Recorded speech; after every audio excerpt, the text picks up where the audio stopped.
Olá, seja muito bem-vindo. Esse é um novo vídeo preparado com muito carinho para vocês. O conteúdo desse vídeo é a respeito de energia elétrica e bioclimática. Então nós vamos entender um pouquinho melhor como que essa edificação tem que se comportar e como nós nos relacionamos com esse uso durante toda a vida útil dela, ok?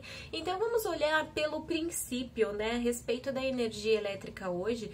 Uma família consome em média 152 kWh por mês. 152 kWh por mês.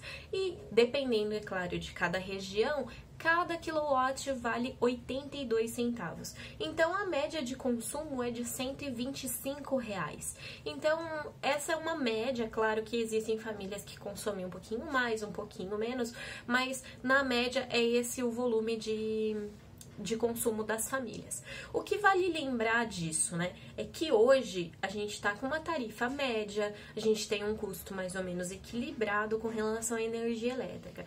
Porém, como que a energia elétrica é feita no país? A energia elétrica aqui é feita através de usina hidrelétrica. Então, ela utiliza a força natural de um rio, a força natural existente nas águas, coloca ali uma bobina que através do movimento reproduz aquilo em energia elétrica e distribui aí pelo país.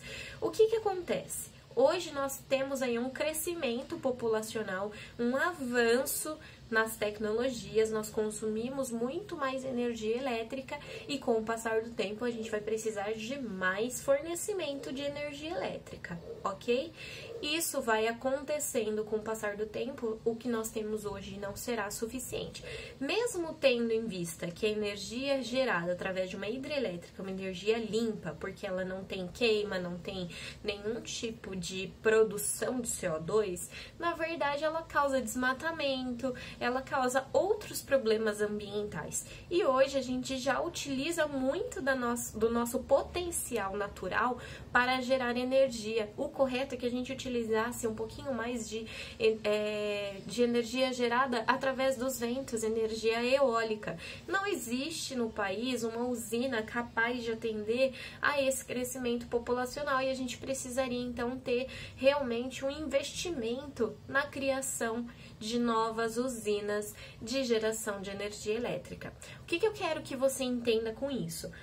Com o passar do tempo, a energia vai ficando mais cara, porque a demanda vai ser maior, vai ficar mais caro produzir energia elétrica e atender a todas essas pessoas com o custo que nós temos hoje. Então, isso porque a gente não está falando de bandeira vermelha, bandeira mais cara, tarifária mais cara, a gente está falando de uma bandeira média, porque hoje nós temos condição de atender a essa população como um todo. Mas daqui 20 anos, como será isso? Eu digo que a gente tem que pensar isso agora, porque se uma edificação tem a vida útil de 50 anos, essa edificação tem que ser suficiente, tem que consumir aí pelo menos o básico de energia elétrica, tá? Então, hoje muito se fala a respeito do painel de luz fotovoltaico que transforma radiação solar em energia elétrica. E graças a esse tipo de avanço, graças às tecnologias, hoje já tem um custo significativamente menor do que era quando chegou no país essa tecnologia. Então, há 10 anos atrás, o custo realmente era bem maior do que é hoje. Então, você consegue fazer o seguinte, a instalação dos painéis fotovoltaicos, você pode ir fazendo com o tempo. Você não necessariamente vai montar aí uma estação que abasteça 100% do seu consumo e ainda assim, de um dia para o outro, né, ter 100% do seu consumo. Na verdade, você pode ir agregando tanto os painéis de energia fotovoltaicos, quanto aquecimento de água, quanto outros sistemas que utilizam do potencial solar para gerar calor, para gerar energia, para gerar para dentro da sua casa um custo menor com a distribuição local, com a credora local. Tá? Só que você ainda assim precisa ter a sua rede ligada à rede comum, à rede abastecedora da cidade. Até porque, hoje, se você tem aí a opção de montar uma estação que atenda 100% do seu consumo, da sua necessidade, A partir do momento que essas placas produzirem 100% e você não consumir esse 100% por algum motivo, essa energia, ela entra na rede de distribuição. Então, você deixa de usar e passa a fornecer para o fornecedor. Então, isso gera créditos financeiros aí para você junto com a empresa que distribui aí na região, tá? Então, o que entende-se? Que se você monta hoje uma estação para atender 100% do seu consumo, essa estação será paga em economia de 3 a 5 anos. Você tem todo o custo que você investiu pago mensalmente aí enquanto você economiza.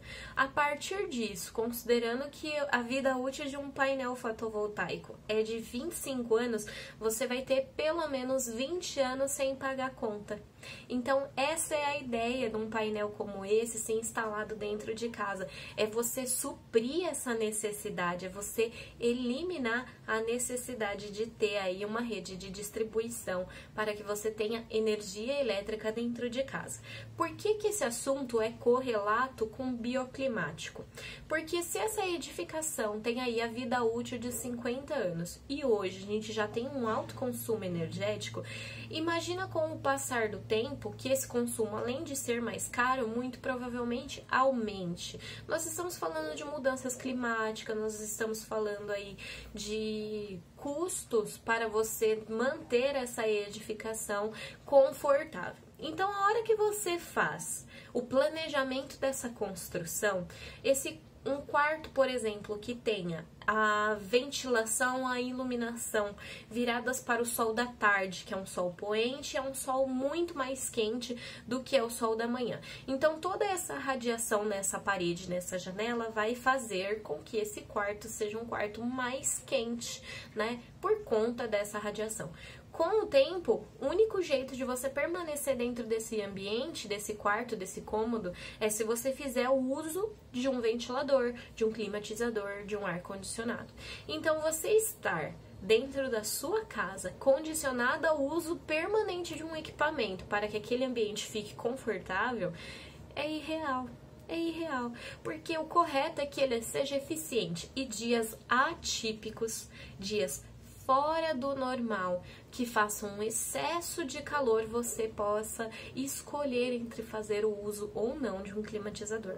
Essa é a ideia, essa é a moral, entende? Então, se o seu cômodo hoje é um ambiente extremamente quente, você tem que analisar da onde vem toda essa radiação, toda essa temperatura, o porquê que aquele cômodo é muito quente. Você não tem ventilação suficiente, então ele é abafado, ele acaba sendo insalubre, acaba sendo um ambiente fechado, com alto teor de bolor, ele acaba sendo um ambiente que multiplica as possibilidades de doenças, enfim, é um ambiente a ser cuidado. Então, você precisa promover ventilação natural. Se ele é um ambiente muito quente justamente por causa da radiação, você precisa promover sombra. Então, existem, por exemplo, película protetora de janelas, então essa película vai espelhar essa radiação que entra pelo vidro da janela, que vai permear e vai acabar se tornando uma pequena estufa. Esse vidro acaba bloqueando essa transferência de temperatura para o lado externo, então aquilo multiplica. O raio solar bate nessa janela, nesse vidro, ele é multiplicado por causa do vidro, então dentro do ambiente fica ainda mais quente. Então, você, com o uso da película, consegue promover uma proteção, né, para que isso seja diminuído. Se, por exemplo, essa solução não for a ideal, justamente porque você precisa promover a ventilação, você não pode manter aquela face fechada. Então, naturalmente, a partir do momento que você tem a opção de colocar uma película, ela vai ter que estar encostada, vai ter que estar fechada. Se esse ambiente tem a opção de permanecer durante o dia, né, amanhã, aberto para ter uma circulação de ar, uma ventilação, e à tarde que vem a radiação solar você encostar, é uma situação. Às vezes você não tem essa opção porque ele bate sol o tempo inteiro, né? A face ele tá tão bem posicionada para o sol do norte que ele acaba pegando o sol do nascer ao pôr do sol, aquela face vai recebendo aí toda radiação solar. Então você tem que preparar outros meios, seja com brise vertical, brise horizontal, depende da posição dessa janela, que você vai criar uma sombra projetada. A sombra projetada vai ali criar uma proteção, né, para que esse sol não permeie diretamente o interior desse cômodo.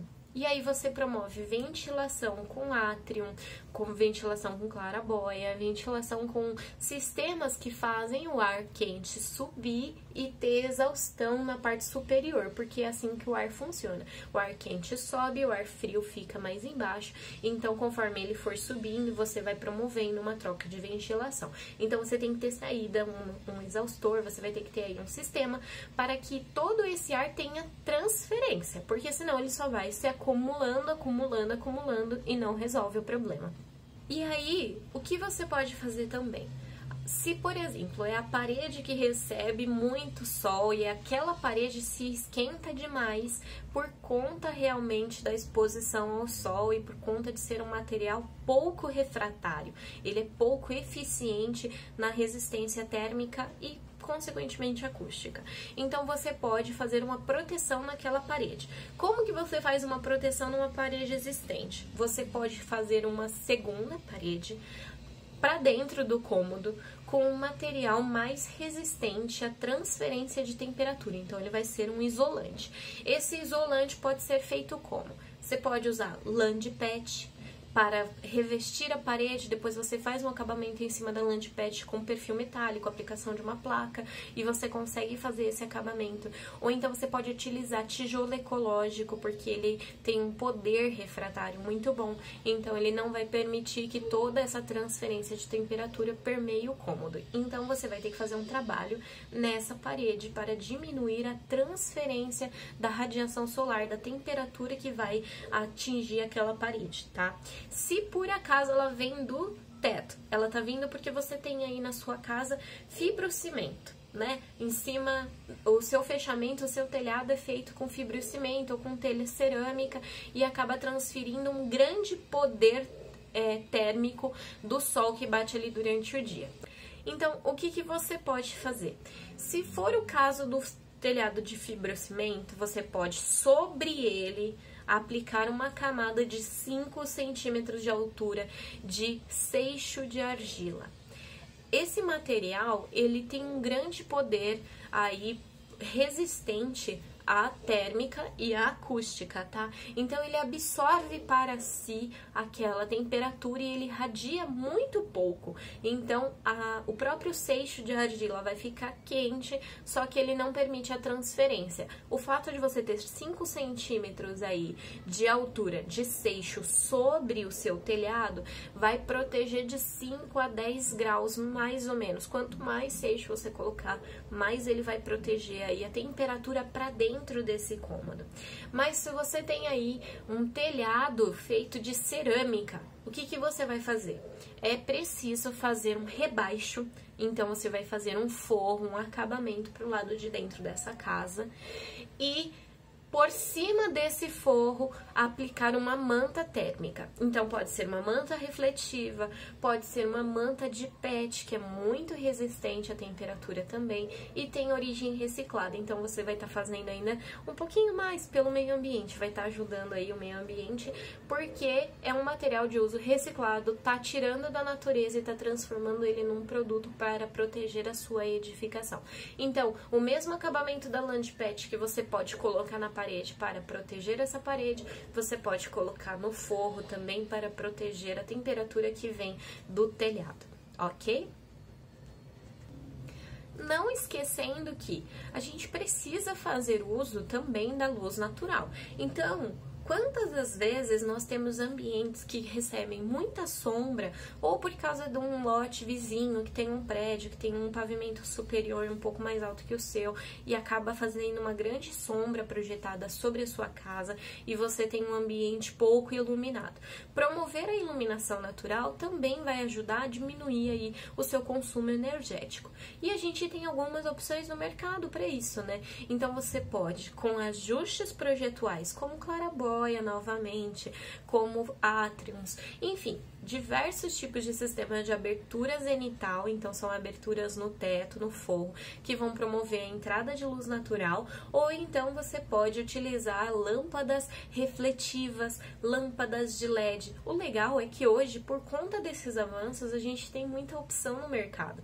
Então hoje a gente encontra lâmpadas que elas têm uma pequena placa de painel fotovoltaico, onde você instala fora de casa e a lâmpada você deixa ela permanente dentro de casa, entende? Então ela está sempre sendo gerada energia, né? Todo o consumo dela vem da radiação solar, onde você já deixou ela instalada ali previamente, e aquela lâmpada pode passar o dia inteiro acesa, porque é uma lâmpada que está sendo abastecida com a energia solar. Ou então, as refletivas, ela tem, na verdade, uma abertura no teto, uma abertura aí no forro, aonde há a captação dessa luz solar, e a própria luz vai refletindo por dentro de um cano todo espelhado, todo refletivo, e a hora que ela chega dentro do cômodo, ela reflete a luz do teto, a luz do seu telhado, a luz de fora, para dentro de casa. Então, você também pode manter essa luz acesa o dia inteiro. O legal é que essas opções, elas também guardam uma pequena bateria e elas podem ser usadas à noite também. Então é uma opção bem bacana que você pesquise outros materiais que são diferentes dos mais comuns no mercado, mas que podem promover aí um custo significativamente menor na sua conta de energia. Eu espero que essa dica tenha sido muito interessante para vocês, mas se tiver mais alguma dúvida, manda aqui pra gente que eu respondo pra você, tá bom? Muito obrigada e eu vejo vocês muito em breve numa próxima aula.